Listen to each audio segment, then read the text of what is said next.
ధ్యానం చేశాం. దేవుడు ప్రత్యక్షమయ్యేటప్పుడు ఆయనను ఎదుర్కొనేవాడు, ఆయన ప్రత్యక్షతను కనులారా చూడాలి అనుకునే ఆశపడేవాడు.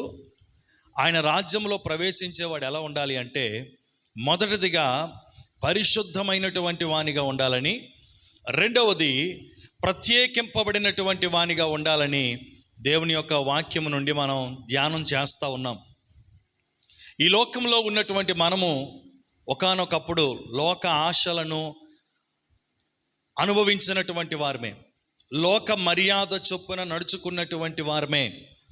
కానీ ఎప్పుడైతే దేవుడు తన అనాదికాల సంకల్పము చొప్పున మనలను తన కొరకు నిర్ణయించుకున్నాడు, తన బిడలుగా మార్చబడాలని ఆయన కొరకు ముందుగుండానే మనలను నిర్ణయించుకున్నాడని భక్తుడైనటువంటి పౌలు తన పత్రికలో రాస్తూ చెప్తా ఉంటుంటాడు. ముందుకుండా ఎవరిని నిర్ణయించునో వారిని ఏర్పాటు చేసుకున్నాడని.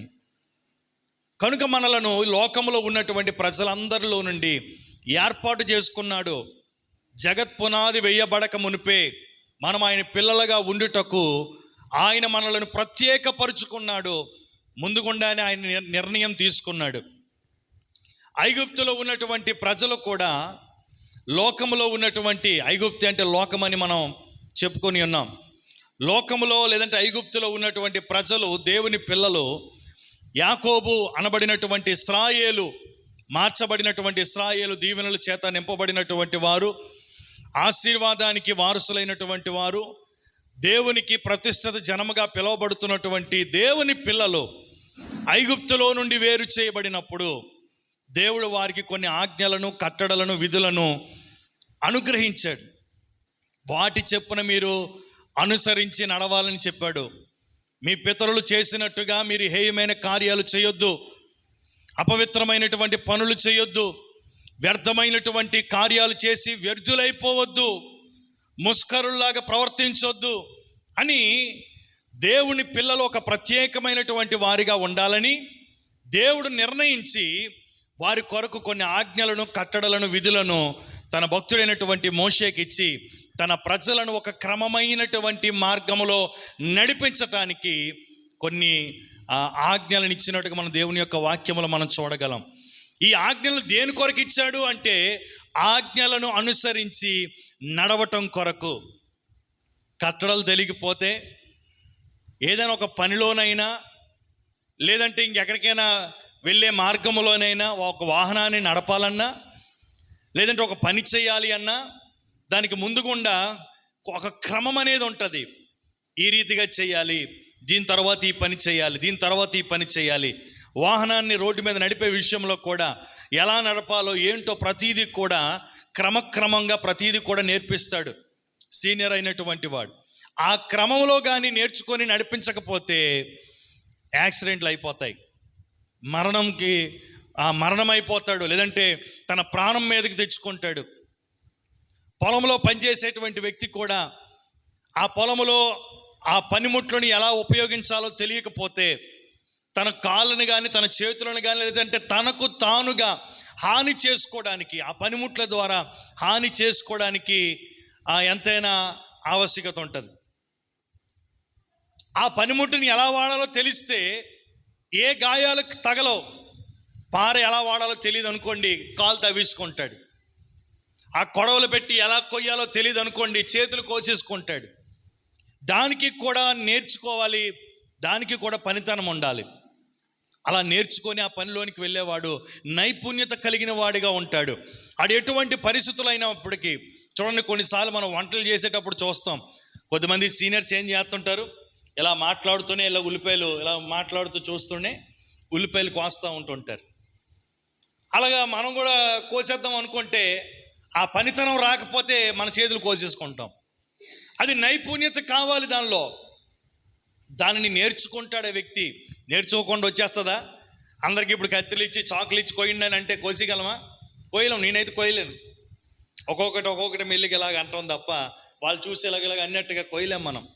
ఎందుకంటే వారు నేర్చుకున్నారు, వారి నైపుణ్యతను సంపాదించుకున్నారు, ఆ క్రమంలో వారు వెళ్తున్నారు. కనుకనే వారు ఎటు చూసినా 4 దిక్కులు చూసుకొని మాట్లాడుకున్న వారి పని వారు సక్రమంగా చేసుకుంటారు. ఏ చేతికి కానీ గాయములు తగలకుండా, ఏ హాని కలగకుండా చక్కగా వారి పనిని వారు చేసుకుంటారు. అలాగే లోకములో నుండి వేరు చేయబడినటువంటి దేవుని పిల్లలు ప్రత్యేకపరచబడిన వారు. నిర్గమకాండంలో 8వ అధ్యాయము 23వ వచనంలో మనం చదువుకున్నాం. లోకములో ఉన్నటువంటి దేవుడు తన పిల్లలను ఏం చేశాడు చూడండి. నిర్గమకాండం 8:23, నా ప్రజలను నీ ప్రజలలో నుండి ప్రత్యేకపరిచెదను. దేవునికి స్తోత్రం కలుగునుగా. ప్రభు అంటా ఉన్నాడు, ఇదిగో ఐగుప్తులో ఉన్నటువంటి నా ప్రజలను లోకములో ఉన్నటువంటి నీ ప్రజలతో కలిసిపోనివ్వను. వారు నాకు ప్రత్యేకులుగా ఉండాలి, ప్రత్యేకమైనటువంటి వ్యక్తులుగా వారు జీవించాలి. వారిని ఆజ్ఞలను కట్టడలను అనుసరించి నడుచుకునే వారిగా ఉండాలి, నన్ను మహిమపరిచే వారిగా ఉండాలని లోకములో ఉన్న మనలను దేవుడు ఏం చేశాడు? ప్రత్యేకపరిచాడు. ఆనాడు ఫరోతో కూడా దేవుడు అంటా ఉన్నాడు. ఎందుకంటే మోషేని పంపించి ఇదిగో దేవుణ్ణి ఆరాధించటానికి దేవుడు తన ప్రజలను ఐగుప్తుని విడిచి కానానుకు తీసుకొని వెళ్ళాలని ఆశపడతా ఉన్నాడు.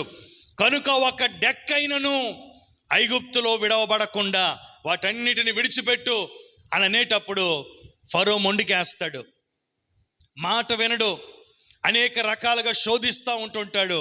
దేవుడు కూడా ఊరుకోలేదు.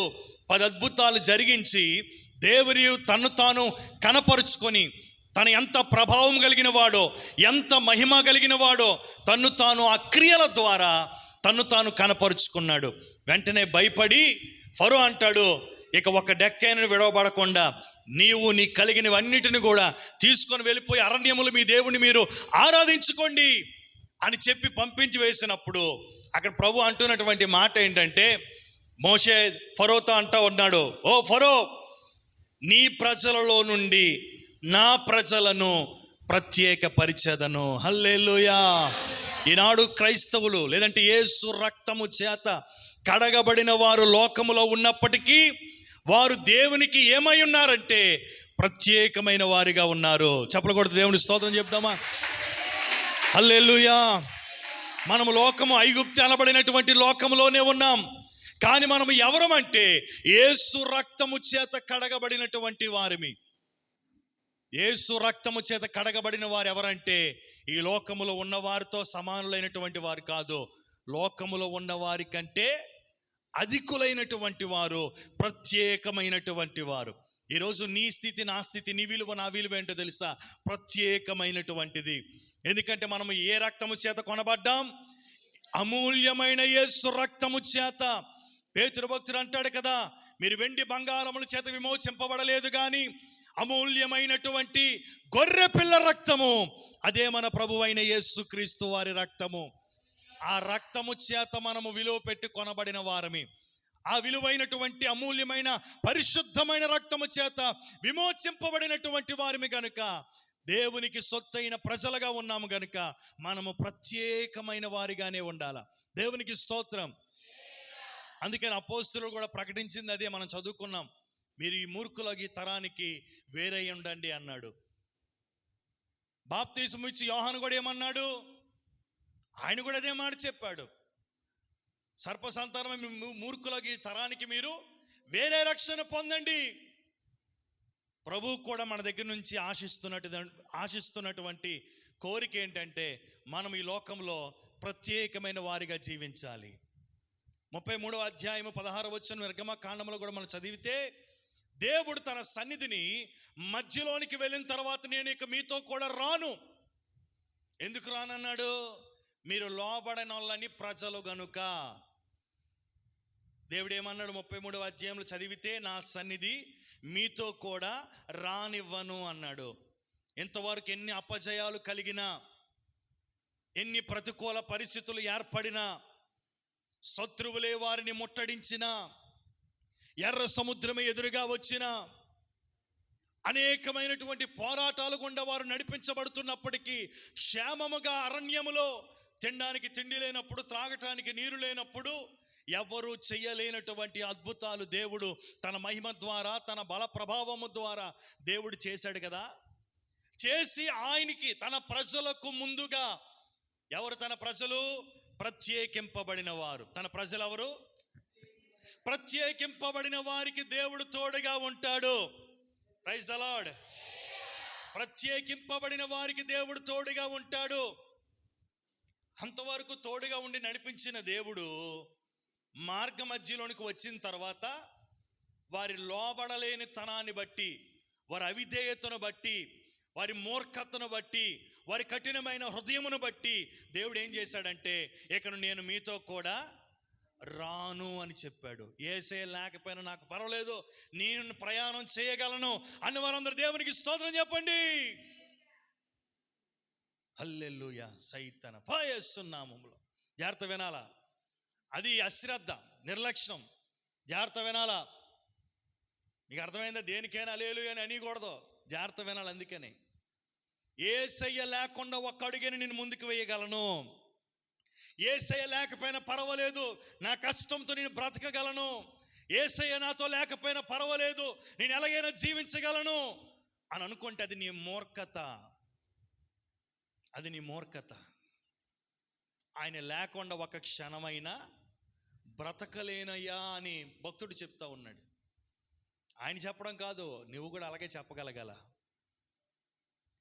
భక్తుడైతే చెప్పాడు, ఒక్క క్షణమైన నన్ను వీడినా నేనేమవుదునో తెలియదయ్యా. ఒక్క క్షణమైన నన్ను వీడినా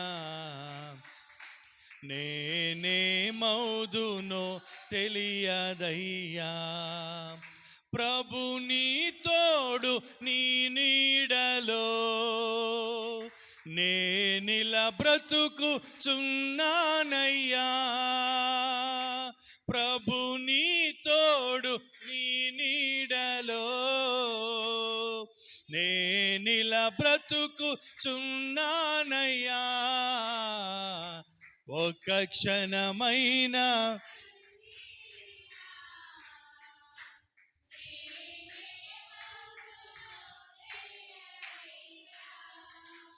ఒక్క క్షణమైన నన్ను వీడి.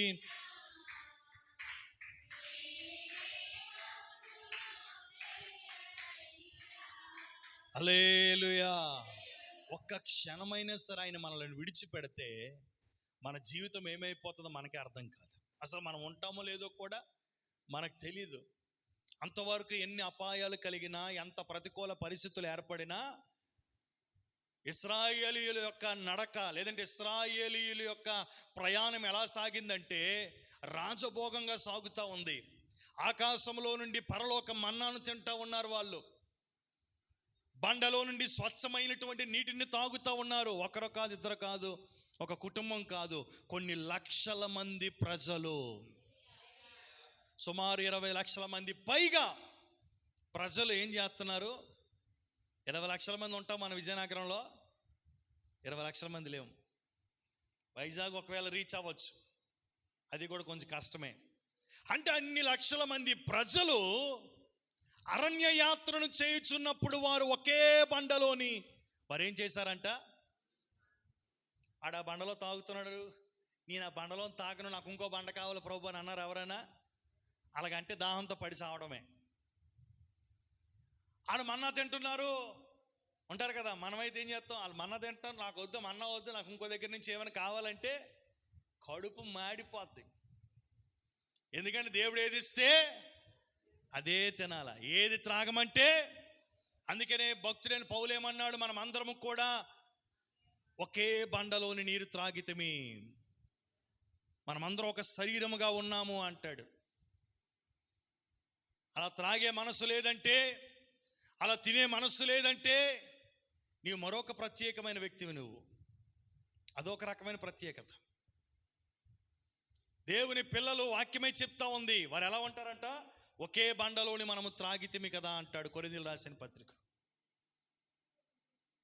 మనం అందరము కూడా ఒక బండ నుండి చెక్కబడ్డాం, ఒక మేఘము కిందే ప్రయాణం చేశాం.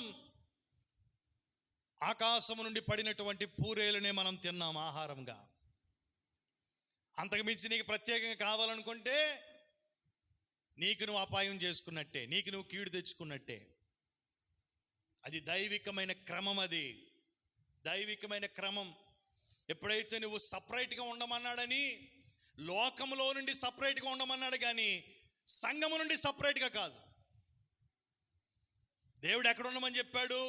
మూర్ఖులోకి తరమునకు వేరుగా ఉండండి, ఈ లోక మర్యాదను అనుసరింపక మీరు క్రమముగా నడుచుకోనండి, అన్యజనుల వలె కాకుండా క్రమమైన రీతిగా దేవుని పిల్లల వలె, ప్రియమైన దేవుని పిల్లల వలె మీరు నడుచుకోనండి అని చెప్పాడు తప్ప సంఘములో నుండి మీరు వేరుగా ఉండండి వాక్యం ఎక్కడైనా ఉందా? సంఘములో నుండి వేరుగా ఉండమంటాడు ఏంటి? ఎక్కడైనా సంఘములో నుండి వేరుగా ఉండమని లేదు, సమాజంలో నుండి వేరుగా ఉండమని చెప్పాడు. దేవునికి స్తోత్రం కలుగునిగా. లోక సమాజములో నుండి, సమాజం అంటే ఇంకా అనేక రకాలుగా మనం మాట్లాడుకోవచ్చు. వాక్యాధారంగా మనం చూసుకుంటే ఐగుప్తులో నుండి మనం వేరుగా ఉండాలి, అదొక సమాజం. ఆచారాలకు, ఆ పద్ధతులకు, ఆ నడవడికి, ఆ యొక్క కట్టుబాట్లకు, వాటన్నిటికీ మనము ప్రత్యేకమైన రీతిలో కనిపించాలి తప్ప వాటిని చేయొచ్చు వీటిని చెయ్యండి అన్నట్టుగా. దేనికోసం చెప్పాడు? అది కానుక కోసం, దశంభాగం కోసం మాట్లాడాడు. వాటిని చెయ్యొచ్చు వీటిని చెయ్యండి అన్నాడు. అలాగా మనం క్రీస్తులో నడుచుచు ఈ లోక సాంప్రదాయాలను పాటించిన వారిగా ఉంటే మనము ప్రత్యేకమైనటువంటి వారిని కాము. ప్రత్యేకమైనటువంటి వారి యొక్క లక్షణము ప్రత్యేకంగానే కనబడుతుంది. దేవునికి స్తోత్రం. అది వరకు కూడా వారు క్షేమంగా దేవుని యొక్క కాపుదలలో, దేవుని యొక్క క్షేమములో, దేవుని యొక్క రెక్కల చాటున భద్రపరచబడి దేవుడే వారికి ముందరగా నడుచుచూ వెళుతామంటుంటే వారందరూ ప్రయాణమై వస్తూ ఉన్నారు. మార్గ మధ్యలోకి వచ్చేటప్పటికి నేను రాను మీరు వెళ్ళిపోండి అన్నాడంట ఆయన. నేను రాను మీరు వెళ్ళిపోండి. కొద్దిమంది ఉంటారు కదా, ఆయన రాకపోతే మనకేమన్నా వెళ్ళిపోలేమా, మనకు తెలియదా, మనకి త్రావ తెలియదు అనుకున్నాడు అతను, వెళ్ళిపోదాం పదండి అనుకుని వెళ్ళిపోతారు. కానీ దేవుని యొక్క ఆవశ్యకత, దేవుడు రాకపోతే మనం ఏమైపోతామో అని తెలుసుకున్నటువంటి వారందరూ అక్కడే నిలిచి, నీ సన్నిధి మాతో కూడా రాని ఎడల ఒక్క అడుగు కూడా ఎక్కడి నుంచి మేము వేయమని చెప్పారు. ప్రార్థిస్తున్నారు, మొర్ర పెడుతున్నారు, అయ్యా నువ్వు రాకపోవడానికి గల కారణం ఏంటి అని ప్రభువుని అడిగితే అక్కడ అంటాడు 33వ అధ్యాయం 1వ వచనం నుండి చదువుకుంటే, మీరు లోబడిన వాళ్ళని ప్రజలు, మీరు అవిధేయత కలిగినటువంటి వారు, మీరు మూర్ఖ స్వభావంతో ఉన్నారు, ఎన్నిసార్లు చెప్పినా మీరు విననోళ్ళని ప్రజలుగా ఉన్నారు కనుక నేను మీతో కూడా రాను అన్నాడు. ఆయన రాకుండా మనం ఎక్కడికి వెళ్ళిపోతాం? 33:16 చదువుకుంటాం. ఇప్పుడు నా ఎడలను, నీ ప్రజల ఎడలను కటాక్షము కలిగినదని దేని వలన తెలియబడును? నీవు మాతో వచ్చుట వలననే కదా. అట్లు నీ ప్రజలను భూమి మీదనున్న సమస్త ప్రజలలో నుండి ప్రత్యేకింపబడుదుమని ఆయనతో చెప్పాను. చప్పట్లు కొడుతూ స్తోత్రం చెప్పండి. హల్లెలూయా. అక్కడ బాగా సిచ్యువేషన్ మనం అర్థం చేసుకోండి. ప్రభు అంటున్నాడు, నేను ఎక్కడి నుంచి నేను రాను, ఇంకా అరణ్య యాత్ర చాలా ఉంది చేయటానికి. ఈ 40 సంవత్సరాల అరణ్య యాత్ర మధ్యలోకి వచ్చిన తర్వాత ప్రభు నేను రాను అన్నాడు. ఎవరైనా సరే సముద్రంలో, నాకు సముద్రంలో ఈత కొట్టాలని ఉందని చెప్పినప్పుడు బాగా ఈత వచ్చినాడు, నేను తీసుకెళ్తాను పదరా అని చెప్పి ఇద్దరు మాట్లాడుకొని వెళ్ళి మధ్యలోనికి వెళ్ళిన తర్వాత ఏదో ఇద్దరికి మాట వచ్చి మధ్యలోనే ఇక నీతో నేను రాను వెళ్ళా అనేసి తోచేశాడు అనుకో, వెళ్ళరా ఎదుకుంటూ పోరా అని చెప్పాడు, వెనకాతలో వచ్చేసాడు అనుకో, ఏమవుతుంది?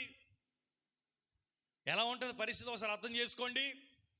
40 సంవత్సరాలు అరణ్య యాత్రలో ప్రారంభించినటువంటి దినములో మరికొద్ది దినాల్లో అరణ్యము విడిచి కానానులోనికి ప్రవేశించటానికి మరికొద్ది దినాల్లో సిద్ధంగా ఉన్నటువంటి వీరు మార్గ మధ్యలోనికి రాగానే ప్రభు అంటున్నాడు, ఇక మీతో కూడా నేను వెళ్ళిపోండి అన్నాడు.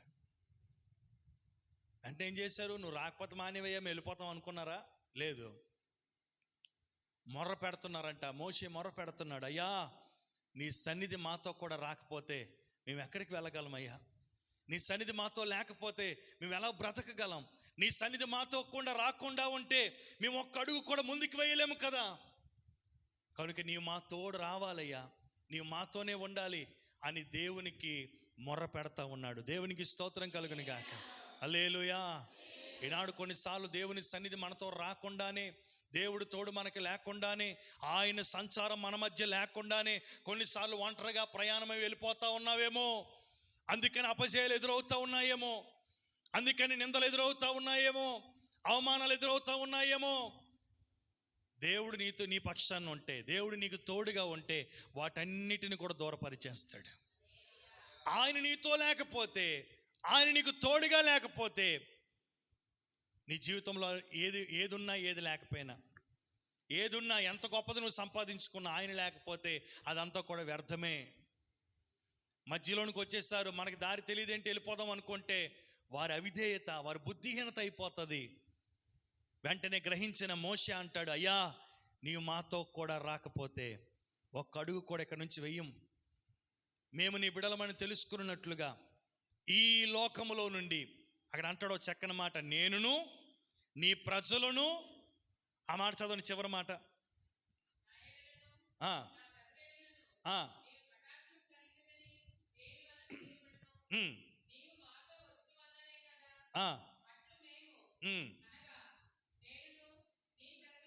నేనును నీ ప్రజలను భూమి మీదనున్న సమస్త ప్రజలలో నుండి ప్రత్యేకింపబడుదమని చెప్పాను. హల్లెలూయా.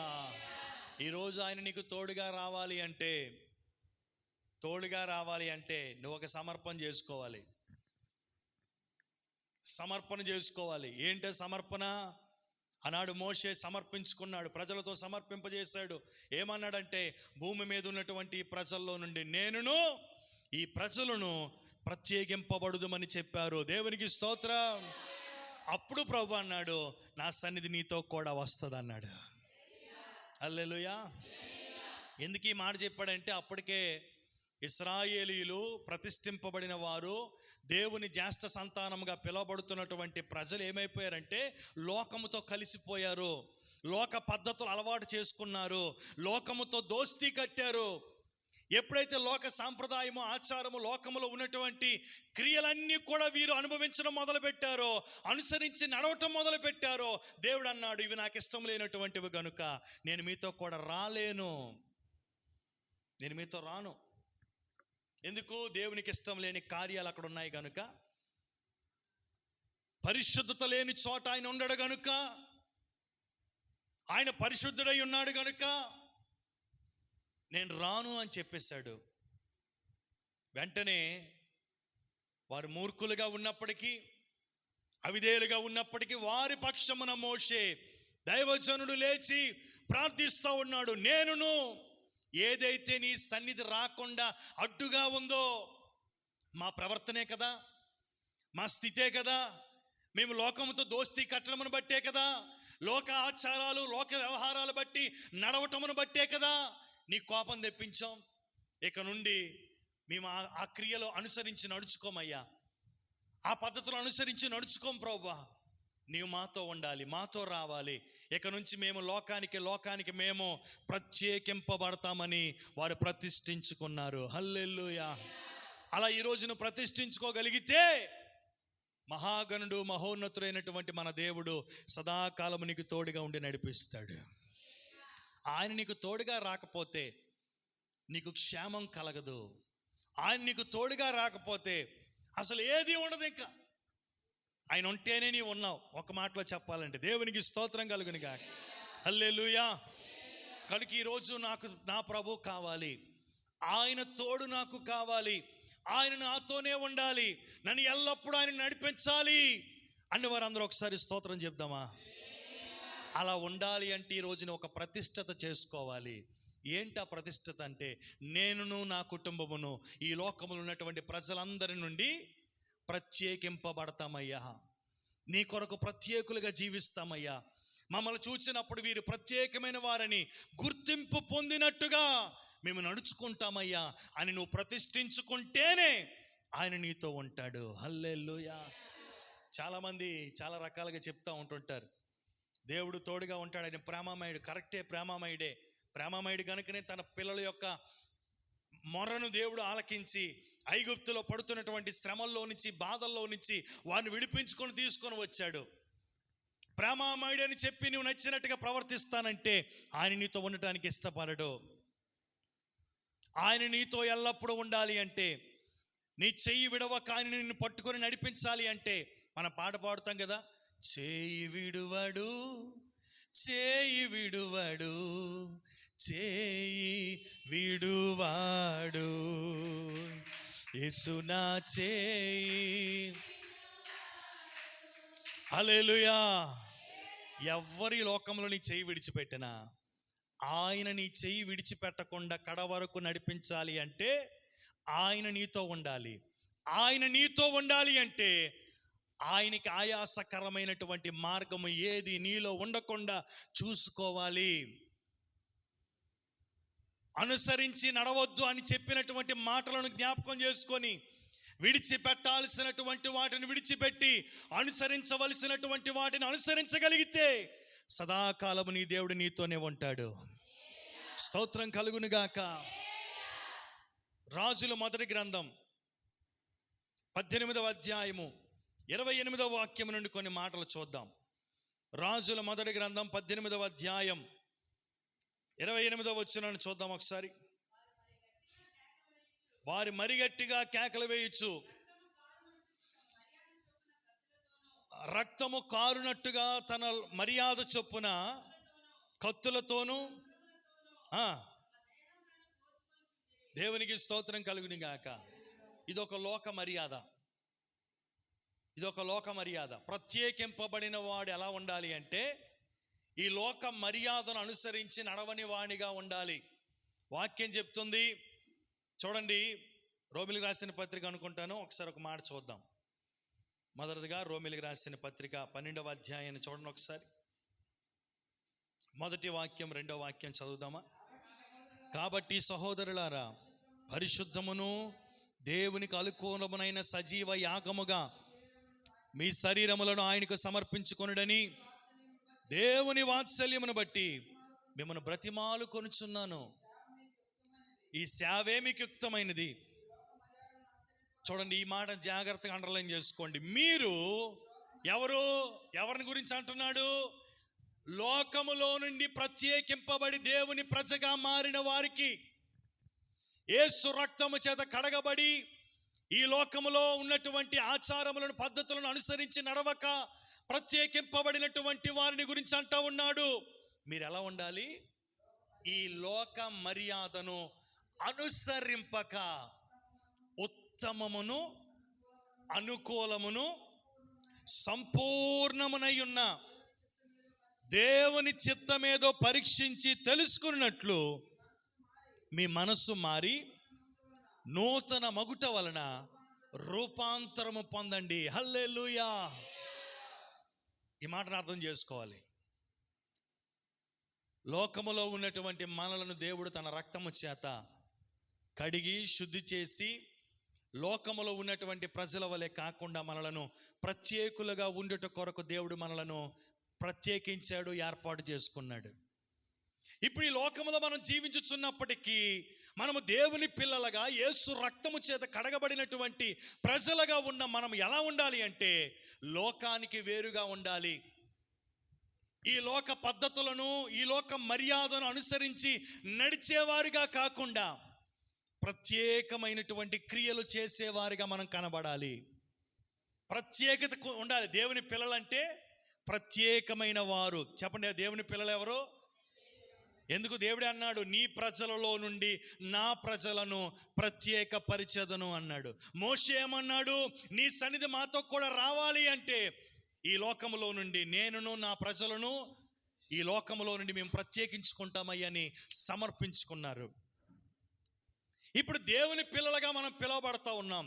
ఆయన ఎల్లప్పుడూ మనతో ఉండాలి అంటే, ఆయన ప్రత్యక్షమైనప్పుడు మనం ఆయనని కన్నులారా చూడాలి అంటే, ఆయన రాకడలో మనం ఎత్తబడాలి అంటే, ఆ మహిమా సింహాసనం ముందు కూర్చున్న దేవుని ఎదుట నిలుచొని ఆయన పరిశుద్ధుడు పరిశుద్ధుడు పరిశుద్ధుడు అని గాన ప్రతిగానాలు చేసి పరలోకములో ఆనందించాలి అంటే మనం ఏమై ఉండాలి? ఈ లోకములో ప్రత్యేకమైనటువంటి వారిగా మనం జీవించాలి. మనం చేసే క్రియలు కానీ, మన పద్ధతి కానీ, మన నడవడిక కానీ, మన మాట కానీ, మన ప్రవర్తన కానీ ప్రత్యేకమైనటువంటిదిగానే ఉండాలి. దేవునికి స్తోత్రం. కలిసిపోకూడదు. ప్రత్యేకత కనిపించాలి, ఏదో ఒక ప్రత్యేకత ఉండాలా.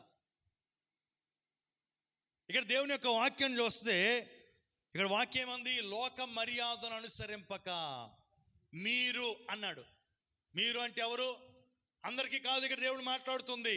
నిజంగా నువ్వు లోకానికి ప్రత్యేకపరుచుకుంటే నిన్ను గురించి దేవుడు అంటున్నాడు, నీవు ఈ లోక మర్యాదను అనుసరింపక ఉత్తమమైనటువంటిది, అనుకూలమైనటువంటిది ఏదో పరీక్షించి తెలుసుకున్నట్లు నీ మనస్సు మారి మరి నూతనమగునట్లుగా రూపాంతరము చెందాలి, రూపాంతరపరచబడాలి. ఉన్నట్టుగానే ఉండకూడదు, నూతనమైన స్వభావాన్ని పొందుకోవాలి, నూతనమైన వ్యక్తిగా మారిపోవాలి. అదే రూపాంతరమైనటువంటి అనుభవం. యేసు ప్రభు వారు కొండ మీదకి రూపాంతరం చెందడానికి కొండ మీదకి వెళ్ళినప్పుడు యాకోబు, యోహాను, పేతురుని తీసుకొని వెళ్ళాడు కదా. అక్కడ ఆయన ప్రార్థిస్తుండగా ఏమైందంట? ఆయన స్వరూపం మారింది, రూపాంతరం చెందాడు. ఆ మహిమను చూడలేకపోయారు వారు. అలాగే మనము కూడా రూపాంతరము చెందాలి. పాత జీవితం కనిపించకూడదు, పాత పద్ధతులు కనిపించకూడదు. దాని గురించినటువంటి మాటలు అపోస్తలుడైనటువంటి పౌలు గారు గలతీ సంఘానికి రాస్తూ ఇలాగ అంటా ఉన్నాడు. 4వ అధ్యాయంలో, గలతీలకు రాసిన పత్రిక 4వ అధ్యాయంలో 3వ వచనాన్ని చూద్దాం. అపోస్తలుడైన పౌలు దాని గురించి ఏమంటారంటే, అటువలే మనము కూడా చిన్నవారిగా బాలురుగా ఉన్నప్పుడు లోక సంబంధమైన మూలపాఠములకు లోబడి దాసులమై ఉన్నాము. దేవునికి స్తోత్రం కలుగును గాక.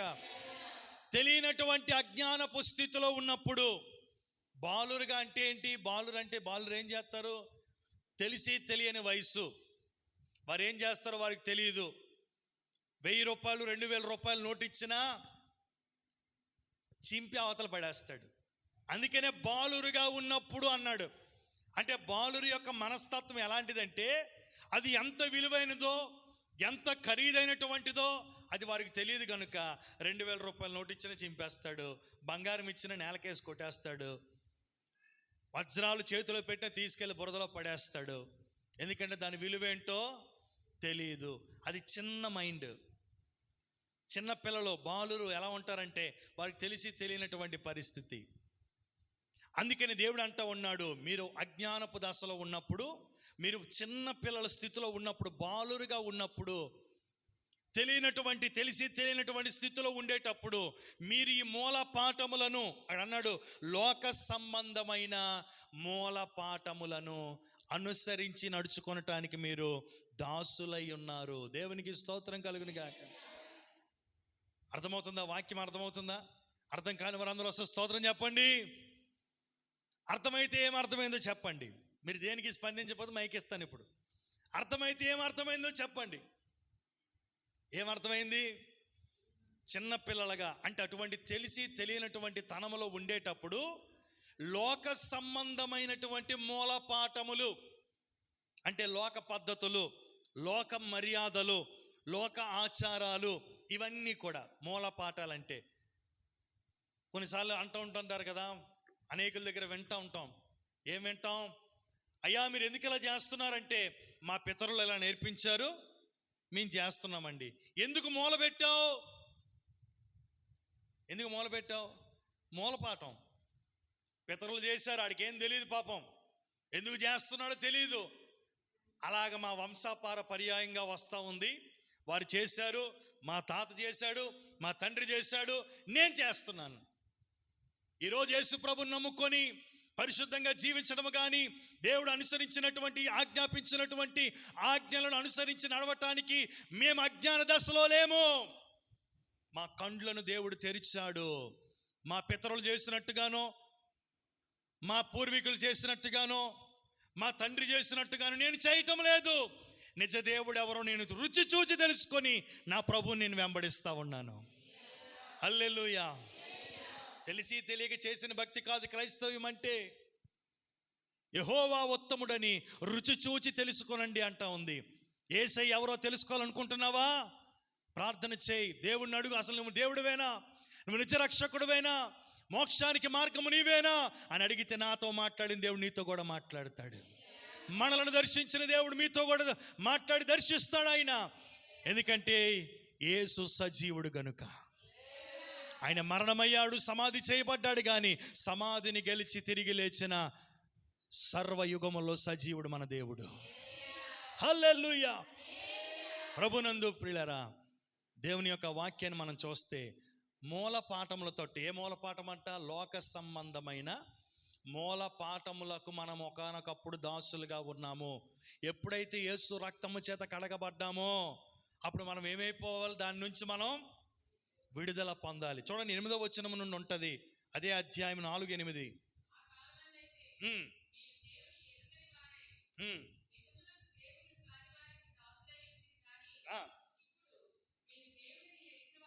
ఎరిగిన వారును మరి విశేషముగా దేవుని చేత ఎరుగబడిన వారినై ఉన్నారు గనుక బలహీనమైనవియు నిష్ప్రయోజనమైనవియునైనా మూల పాఠముల తట్టు మరలా తిరగనేలా.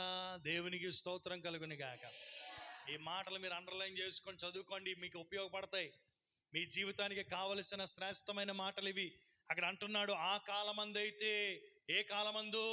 అజ్ఞాన కాలమందు, బాలురిగా ప్రవర్తించిన కాలమందు, అంధకారములో ఉన్నటువంటి కాలమందు, నిజరక్షకుడు ఎవరో తెలియక నచ్చినట్టుగా బొమ్మలాటలు చేశామే. చిన్నపిల్లలు ఏం చేస్తుంటారు? చిన్న చిన్న బొమ్మలు పెట్టి అన్నం వండుతూ ఉంటుంటారు. కూర చేస్తాను అంటారు, ఏవో 2 పిచ్చి మొక్కలు తెంపి దాన్ని పెట్టి, ఇదిగో కూర చేసాను తిను అంటారు. అది నిజంగా కూర అయినది? చిన్న మట్టి పాత్రలో పెట్టి అన్నం వండాను తిను అంటారు. అది నిజంగా అన్నమేనది? కాదు కదా. అది చిన్న పిల్లల చేష్టలు అవన్నీ. వారు తెలిసి తెలియక దానిలోనే ఆనందపడుతూ ఉంటుంటారు.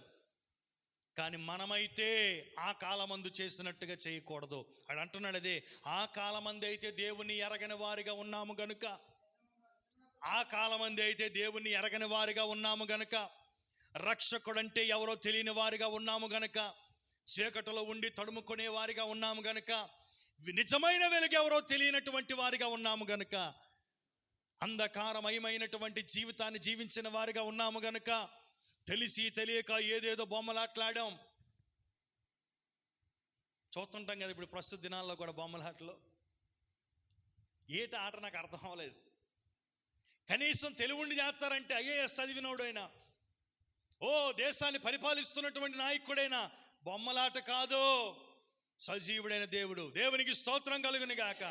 ఒకానొకప్పుడు బొమ్మలాట్లాడే మనము కూడా అదే చెప్తా ఉన్నాడు. ఎరగని కాలములో, ఆ కాలమందైతే మీరు దేవుని ఎరగని వారై నిజమునకు దేవుళ్ళు కాని వారికి దాసులై ఉంటిరి, కానీ ఇప్పుడు మీరు దేవుని ఎరిగిన వారును మరి విశేషముగా దేవుని చేత ఎరగబడిన వారినై ఉన్నారు గనుక బలహీనమైనవియు నిష్ప్రయోజనమైనవియు అయినా మూలపాఠముల తట్టు మరలా మీరు ఎందుకు తిరుగుతున్నారు? నిజరక్షకుడు ఎవరో మీకు తెలుసు, దేవుళ్ళో ఉండే ప్రభావం ఏంటో మీకు తెలుసు, దేవుళ్ళో ఉండే శక్తి ఏంటో మీకు తెలుసు. దేవుడు అంటే మీరెవరో ఎరిగి ఉన్నారు. ఎరిగినప్పటికీ కూడా ఇప్పుడు ఎలా ప్రవర్తిస్తున్నారంటే దేవుని పిల్లలు మరలా వెనక తట్టు తిరిగి చూస్తున్నారంట. నిష్ప్రయోజనమైన, ప్రయోజనము లేనటువంటివి, ఏ బలమును కూడా నీకు చేకూర్చవు. ఈరోజు ఉదయమే షేవింగ్ చేసుకుంటే నాకన్నా ముందు మన ఇంటి ఎదురుగుండా ఆయన వచ్చారు. ఆయన కటింగ్ చేసుకున్నాడు, షేవింగ్ చేసుకున్నాడు. ఇంటికి వెళ్ళిన తర్వాత ఆవిడ అన్నదంట, ఈరోజు అమావాస్య కదా, ఈరోజు ఎందుకు కత్తిరించుకున్నాం అంటే, అమావాస్యకి ఎంట్రులు కత్తిరించుకోవడానికి సంబంధం ఏంటి? నాకు అర్థం అవ్వలే. నేను ఎలాగైనా ఆయన అంటున్నాడు, ఏంటి పాస్టర్ గారు ఈరోజు అమావాస్య అని చెప్పాలి కదా అంటున్నాడు. అమావాస్య నాకేం తెలుసు, అసలు ఏ రోజులు నాకేం తెలియదు నా బాబు. అన్ని రోజులు మంచివే అన్నాడు నా ప్రభు. ప్రతిరోజు మంచిదేనని దేవుడు చూచాడు. ప్రతి దినాన్ని, ప్రతి గడియను మంచిగానే చేశాడు. ఇది శుభముహూర్తం అని. ఇంకే గడియ అంటారు? దుర్ముహూర్తం కాదు, నీకు తెలియదు, వీళ్ళకి తెలుసు, వీళ్ళకి చెప్తారు. ఏ గడియ చెప్పాలి, మీరే చెప్పాలా? ఏ గడియ అది? అది శుభమా? ఆ మాట అంటారు, ఇంకేదో అంటారు, ఏదో గడియ అంటారు. మనకు తెలియదు, మనకు తెలియదు కదా, ఆ పాటిస్తే మనకు తెలుస్తాయి. ఏ గడియ అంటారు?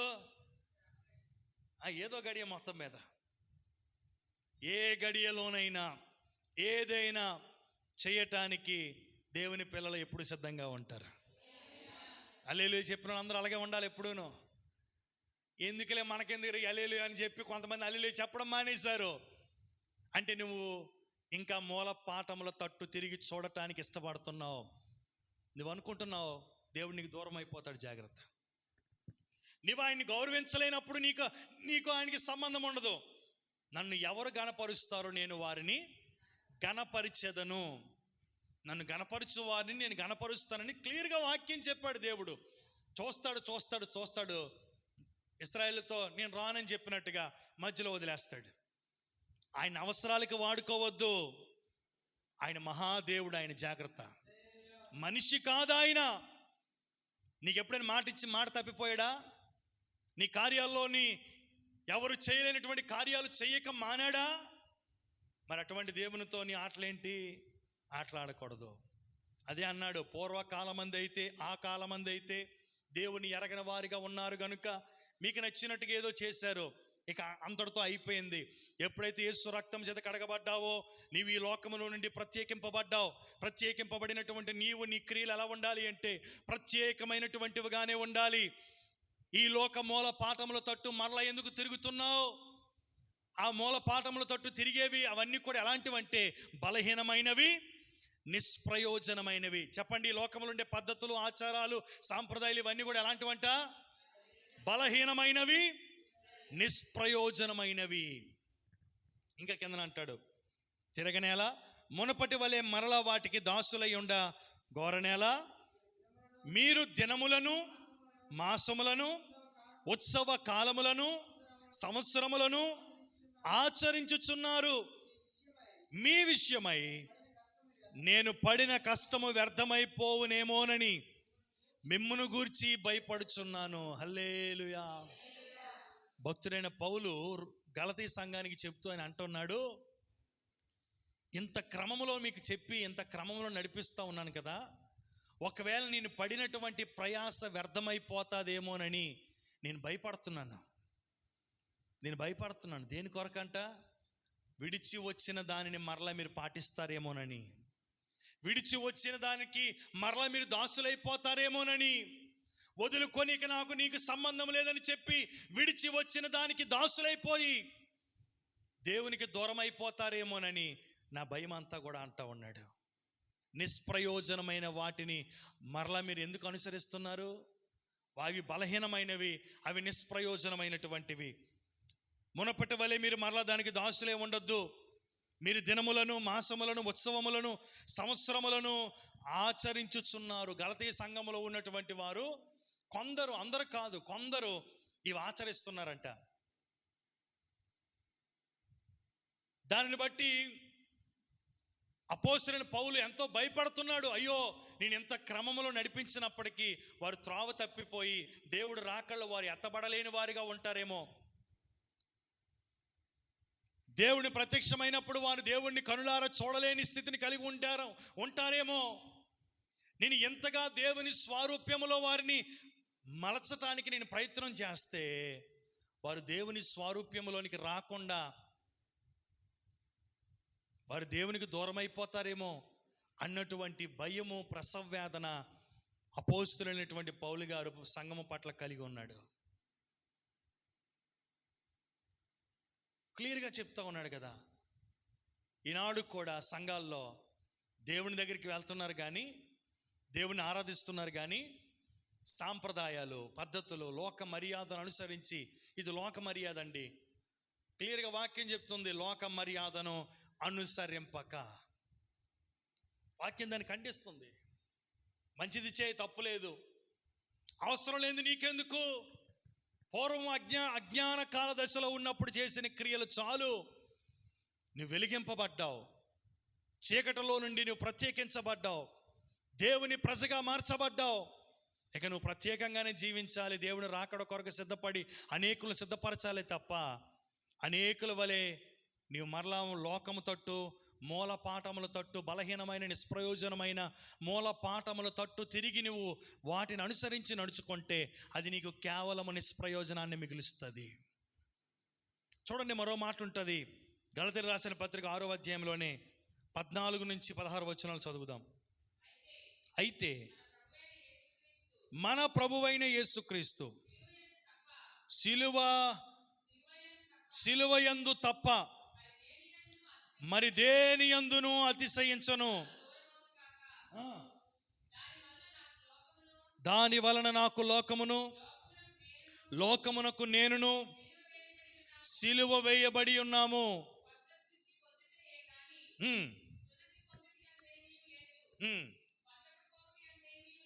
ఏమీ లేదు.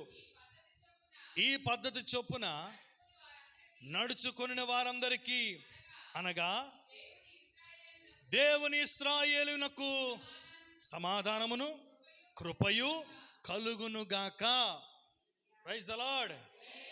ఇక్కడ వాక్యం చెప్తుంది, పౌలు భక్తుడు అంటూ ఉన్నాడు, సిలువ యందు తప్ప దేని యందు అతిశయించుట నాకు దూరం అవునుగాక అని చెబుతూ అంటున్నాడు. ఈ మాట అందరూ చెప్దామా? నాకు లోకమునకు నేనును సిలువ వేయబడి ఉన్నాము. నాకు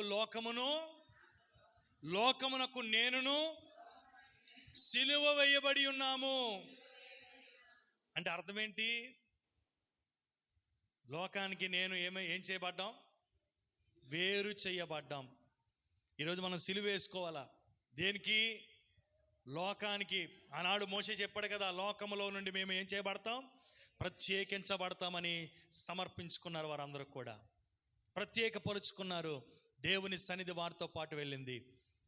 భక్తుడైన పౌలు అంటున్నాడు, నాకు లోకమునకు నేనును సిలువ వేయబడ్డాం. ఇక లోక ఆశలు ఏమాత్రమును కూడా నాలో పని చేయటానికి వీలు లేదు. లోక కోరికలు కానీ లోక తలంపులు కానీ ఏవి కూడా నాలో ఉండటానికి వీలు లేదు. ఇక నేను క్రీస్తునందు ఉన్నాను గనుక నేను నూతన సృష్టిగానే ఉండాలి. హల్లెలూయా. అదే అన్నాడు, నూతన సృష్టి పొందిటయే కానీ రక్షణ పొందటంలో పొందకపోవటంలో ఏమీ లేదు. ఈ పద్ధతి చొప్పున నడుచుకున్న వారందరికీ కృపయు సమాధానమును కలుగునుగాక అంటా ఉన్నాడు. దేవునికి స్తోత్రం. ఇక్కడ చాలా విషయాలు ఉన్నాయి, జాగ్రత్తగా అర్థం చేసుకోవాలి. నూతన సృష్టి పొందిటయే కానీ సున్నతి పొందుట వలన కానీ పొందకపోవుట వలన కానీ ప్రయోజనం ఏమీ లేదు అంటాడు. అంటే అర్థం ఏంటంటే, యేసు రక్తము చేత కడగబడి చాలామంది రక్షణ పొందారు. అయ్యా మేము బాప్తిసం పొందుకుంటాం, రక్షణ పొందుకుంటామని వచ్చి నీటిలో మునిగారు, రక్షణ పొందారు, కానీ వారు నూతన సృష్టిగా మార్చబడలేదు. కారణం ఏంటి? వారి పద్ధతులు, వారి నడవడిక, వారి కొన్ని క్రియలు ఎలా ఉన్నాయంటే లోక మర్యాదను అనుసరించిన వాటిగానే ఉన్నాయి, లోక మూల పాఠములను అనుసరించిన వాటిగానే ఉన్నాయి. కనుక వారు ఎలా ఉన్నారు అంటే క్రొత్త సృష్టిగా లేరు. దేవుడు మన దగ్గర నుంచి కోరుకుంటుంది ఏంటంటే రక్షణ పొందేయడం కాదు, నీటిలో మునిగేయడం కాదు, నూతన సృష్టిగా ఉండాలని దేవుడు కోరుకుంటున్నాడు. అందుకే నీటిలో మునిగేయడం ఇంపార్టెంట్ కాదంట, నీ మనసు మారి నూతనం అవ్వటమే, క్రీస్తునందు నీవు నూతన పరచబడటమే దేవునికి కావాలి. అటువంటి వ్యక్తి ఒకవేళ రక్షణ అవసరం లేకపోయినా మనసు మారిపోయింది, నూతనం అయిపోయాడు, తన క్రియలు మారిపోయాయి, పాత స్వభావాన్ని విడిచిపెట్టాడు, పాత పద్ధతులు విడిచిపెట్టాడు, అంధకారమైనటువంటి క్రియలను విడిచిపెట్టాడు, విసర్జించాడు, క్రీస్తు కొరకు నూతనంగా జీవిస్తూ ఉన్నాడు. అటువంటి వ్యక్తి దేవుని రాకడ ఒకవేళ సమీపం అయిపోయింది అనుకోండి, ఒకవేళ నీటి బాప్తిసం లేదు, కానీ ఆ వ్యక్తి ఏమయ్యాడు? నూతన పరచబడ్డాడు, క్రొత్త సృష్టిగా మార్చబడ్డాడు, రూపాంతరం చెందాడు, గనుక ఎత్తబడిపోతాడు. నువ్వు రక్షణ పొందినప్పటికీ నీ క్రియలు సరిగా లేకపోతే, రక్షణ పొందినప్పటికీ నీకు ఇచ్చిన సమయంలో నువ్వు రూపాంతరము చెందకపోతే, నువ్వు క్రొత్త వ్యక్తిగా మారకపోతే, నీ క్రియలు మారకపోతే, నీ పద్ధతులు మార్చుకోకపోతే, ఆయన వచ్చినప్పుడు నువ్వు విడబడిపోతావు. నూతన సృష్టిగా మార్చబడిన వాడు రక్షణ నీటిలో బాప్తిసం మునగకపోయినా వాడు ఎత్తబడిపోతాడు. ఇప్పుడు అదే చెప్పాడు, సున్నతి పొందుట కానీ సున్నతి పొందకపోవటను బట్టి కానీ అక్కడ భేదం కాదు, కానీ నీవెలా ఉండాలి? క్రొత్తదైనటువంటి వానిగా, నూతన సృష్టిగా ఉండాలి. దేవునికి స్తోత్రం కలుగును గాక. నూతన సృష్టిగా ఉండాలి అన్నవాడు ఒక్కసారి యేసయ్యను నమ్ముకోవడానికి వచ్చిన తర్వాత లోకమునకు నీకు లోకమునకు ఏమైపోవాలి? దోస్తి కట్ అయిపోవాలి. జడ్పీస్ అంటారు కదా, అలాగే దానికి ఏం చెప్పేయాలి? ఇక లోకానికి గుడ్ బై. ఇక ఆ పద్ధతులన్నీ కూడా నా జీవితంలో ఉండవు. ఒకవేళ వచ్చాయి అంటే ఇంకా నువ్వు మూల పాటలు అనుసరించి నడుచుకున్నట్టే. మూల పాఠములను అనుసరించి నడుచుకున్న వ్యక్తిగా ఉంటే, ఈ లోక మర్యాదను అనుసరించి నడుచుకున్న వ్యక్తిగా ఉంటే, ఆనాడు ఇశ్రాయేలులతో దేవుడు అంటున్నాడు, నా సన్నిధి మీతో కూడా రానివ్వను అన్నట్టుగా ఆయన మీతో లేకపోతే నువ్వు ఎంత గొప్పగా నడుచుకుంటే ఏంటి లాభం? ఆయన లేకుండా మన జీవితంలో మనం ఏది కలిగి ఉన్నా దానివల్ల ప్రయోజనం లేదు కదా. ఆయన ఉంటే చాలు, మనకి ఈ లోకంలో ఏది లేకపోయినా ఆయన ఉంటే చాలు అనుకున్నవాడు ఏం చేస్తాడంటే, ఈ లోకమునకు ఆయనకి లోకమునకు ఏం చేసుకుంటారు? సిలువ వేసుకుంటారు. దేవునికి స్తోత్రం కలుగును గాక. ఎఫెసీయులకు రాసిన పత్రికలో 4వ అధ్యాయము 17వ వాక్యంలో చూసినట్లయితే, అన్యజనులు నడుచుకున్నట్లు, అది సిలువ వేసుకోవడం అంటే అర్థం ఏంటి? సిలువ వేసుకోవడం అంటే అర్థం ఏంటి? అన్యజనులు నడుచుకున్నట్లు మీరెక మీదట నడుచుకొనవలదని ప్రభువునందు సాక్ష్యం ఇచ్చుచున్నాను. జాగ్రత్తగా చదువుకోండి, అందరూ మనసులోని బైబిల్లో చదవండి జాగ్రత్తగా. వారైతే అంధకారమైన మనస్సు గలవారై తమ హృదయ కాఠిన్యము వలన తమలోనున్న అజ్ఞానము చేత దేవుని వలన కలుగు జీవములో నుండి వేరుపరచబడిన వారై తమ మనస్సునకు కలిగిన వ్యర్థత అనుసరించి నడుచుకొనుచున్నారు. వారు సిగ్గులేని వారై ఉండి నానా విధమైన అపవిత్రతను అత్యాశతో జరిగించుటకు తమను తామే కాముకత్వమునకు అప్పగించుకొనిరి. అయితే మీరు యేసుని గురించి విన్నారు, ఆయన యందలి సత్యము ఉన్నది ఉన్నట్టుగానే ఆయన యందు ఉపదేశించబడిన వారైన ఎడల కారు. మీరు పాత మునుపటి ప్రవర్తన విషయములోనైతే మోసకరమైన దురాశన వలన చెడిపోవు మీ పాత స్వభావాన్ని వదులుకొని మీ చిత్తవృత్తి యందు నూతన పరచబడిన వారై నీతియు యథార్థమైన భక్తి గలవారై దేవుని పోలికగా సృష్టింపబడిన నవీన స్వభావమును ధరించుకొనవలెను. చెప్పకూడదు, దేవుని స్తోత్రం చెల్లిద్దాం. ఈ మాటలు మీరు రాసుకోండి, మరలా ఇంటికి వెళ్ళిన తర్వాత మరలా చదువుకోండి, ఎందుకంటే అదంతా వివరించడానికి చాలా సమయం పడుతుంది. క్లియర్గా చెప్పాడు. ఒక్క మాటలో అర్థం అవ్వాలి అంటే, మీ నవీన స్వభావాన్ని, ప్రాచీన స్వభావాన్ని వదులుకొని నవీన స్వభావాన్ని ధరించుకోవాలి అని చెప్పాడు. ప్రాచీన స్వభావం అంటే ఏంటి? పాతదైన స్వభావం, మూలపాఠములు, పాత పద్ధతులు, లోకములో ఉండే అలవాట్లు, లోకములో అనుసరించి నడుచుకున్నటువంటి కొన్ని అలవాట్లు ఉన్నాయే, వాటన్నిటిని కూడా ఏం చేసుకోవాలి? సిలువ వేయాలి, వదిలేసుకోవాలి. క్రీస్తులోనికి వచ్చిన తర్వాత నవీన స్వభావమును ధరించుకోవాలి, రూపాంతరము చెందాలి, నూతన పరచబడాలి, లోకానికి వేరుగా ప్రత్యేకంగా జీవించాలి. అలా ప్రత్యేకంగా జీవించిన వారే దేవుని ప్రత్యక్షతను చూస్తారు. అలా తమ్ము తాము ప్రత్యేకించుకున్న వారే దేవునితో కలిసి నడుస్తారు. అలా తమ్మును తాము ప్రత్యేకించుకున్న వారే యేసయ్యతో పాటు కొనుపోబడతారు. అటువంటి ప్రత్యేకమైన జీవితము దేవుడు మనకు దయచేయునుగాక. మన జీవితాలను దేవుడు రూపాంతరపరచునుగాక. నవీన స్వభావాన్ని ధరించుకొందుముగాక. మోకరించి ప్రార్థన చేద్దామా?